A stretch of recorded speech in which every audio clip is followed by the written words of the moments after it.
ఈరోజు ఈ ముఖ్యమంత్రి వస్తా ఉంటే ఒక్క మీటింగ్ పెట్టాలంటే చెప్పాను, వస్తాడు.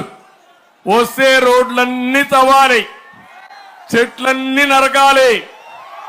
సభకు రాకపోతే పింఛను కట్టు, రేషన్ కట్టు, అమ్మఒడి లేదు. అయినా కొంతమంది అంటున్నారు, నీ పింఛను పోయినా పర్వాలా, నీ రేషన్ పోయినా పర్వాలా, అమ్మఒడి పోయినా పర్వాలా, మళ్ళీ బాబు వస్తాడు మాకు ఇస్తాడని మీరందరూ కూడా నిర్ణయించుకున్నారు.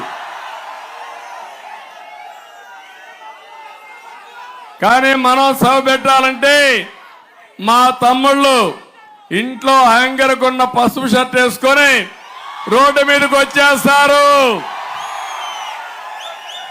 సభ అదిరిపోద్ది, అపోజిషన్ వాళ్ళ గుండెళ్ళు పగిలిపోతాయి. అది ఈరోజు తెలుగుదేశం జన సైనికుల యొక్క పట్టుదల.